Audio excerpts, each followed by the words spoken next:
Welcome to Rivers of Living Water channel. Please subscribe for more uplifting messages. God bless you abundantly as you do so. The Bible says where 2 or 3 are gathered in my name. He said, I'm going to be there in the midst of them. Now stay with me.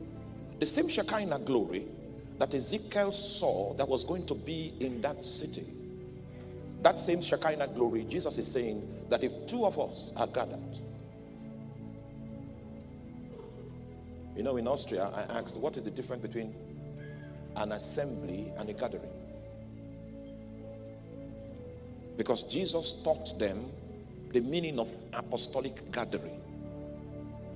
He taught them what makes a gathering an apostolic gathering.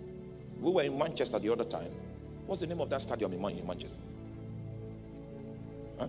Etihad Stadium. There was a match, and we had a meeting on the same day. Manchester was rowdy, and we're trying to drive past, and I saw the stadium was filled up. But Jesus was not in that stadium. So what makes a gathering an apostolic gathering? Jesus took his time to tell us what makes a gathering have the stature to trap his dimensions. The height of every Christian gathering is the weight of glory we can trap. Jesus told us that the technology to trap my dimensions is that 2 or 3 individuals. Are you there? First of all, must be gathered, not because of their own interests. They must be gathered because of my own interests. They must not be gathered to do their own things. They must be gathered to do my own things. Because in Manchester, they were gathered for soccer, for football. And so the purpose of the gathering was football. So what they will see that day is football. Jesus doesn't have a right to be animated in their midst because the gathering is not unto him. Just in case you walk into church and the presence of God is not there, we need to ask ourselves as leaders, what system have we created? And unto what do we gather now?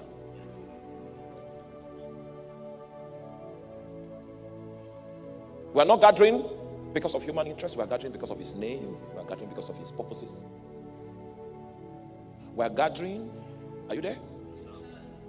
And we that are in the priesthood are holding representative capacity. We are representing Jesus.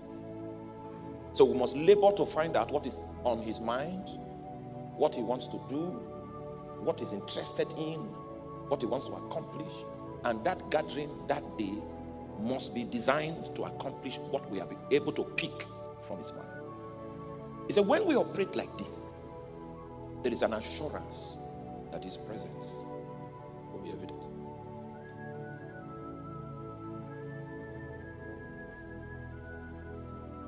You know, some of us started ministry as rural evangelists. And not rural evangelists in the United Kingdom or in Europe. Hallelujah. You can afford to do ministry in Europe without the glory of God, without the presence of God, and you are okay. But not in some of those places I'm talking about. Because the God that is in that place is Satan. And Satan is naked in that place. First of all, you need to be convinced that you are called. Yes, you need that conviction that you didn't call yourself. Jesus called you and gave you the assignment to reach these people.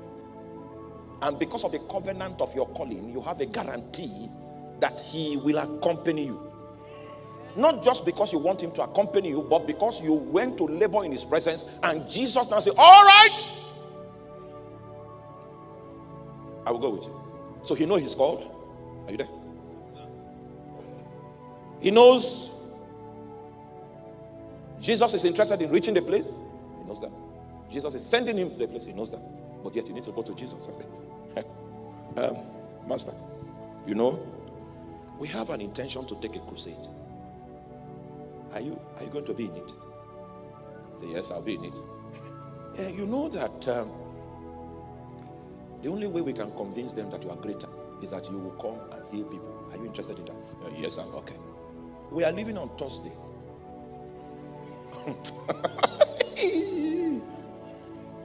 So that the meeting will be about his instructions, his leading. See, it's Jesus that wants to do something. We are victims of what he wants to do. Then when we go that way, we are confident that any power of darkness that is made manifest, Jesus will match it with a superior power. And we have seen all kinds of things that I will need permission from Jesus to tell you.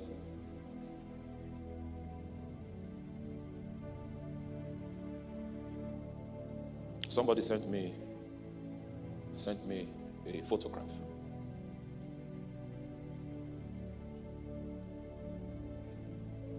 The person escorted somebody to meet a pastor. It was when they got there, he discovered the person was not a pastor. The person was a wizard. But she was already there. She was already there. And you can't change your mind there.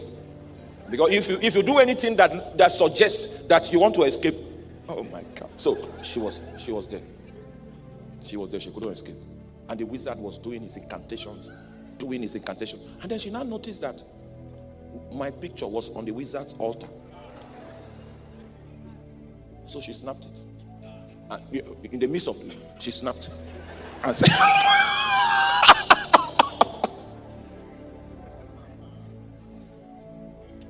"My pastor, I am in a place I'm not supposed to be, but I saw you."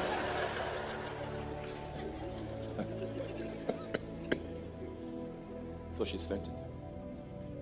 I never prayed her about it. The reason is because I know Jesus well.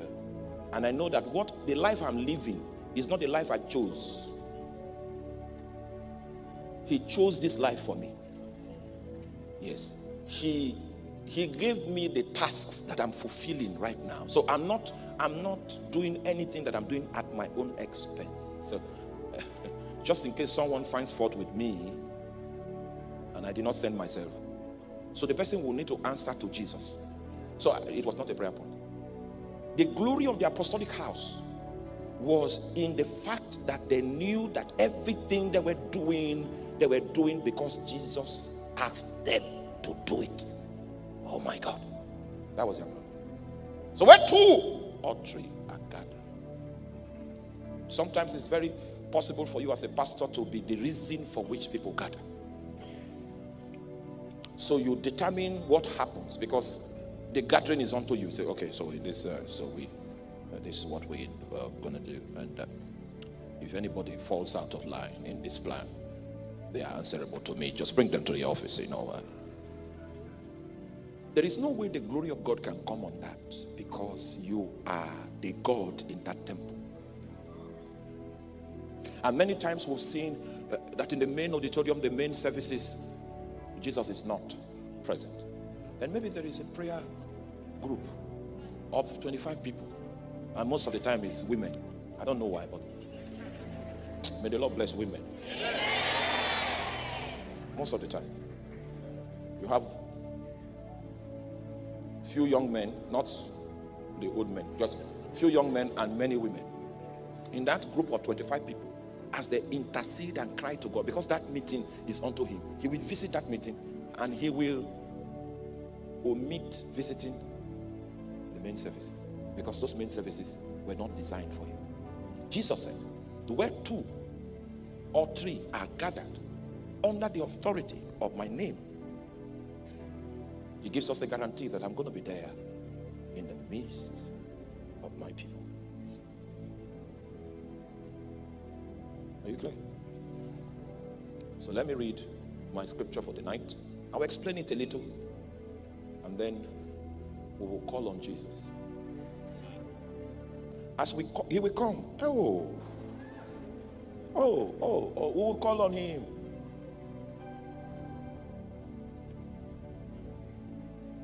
Then he will come here.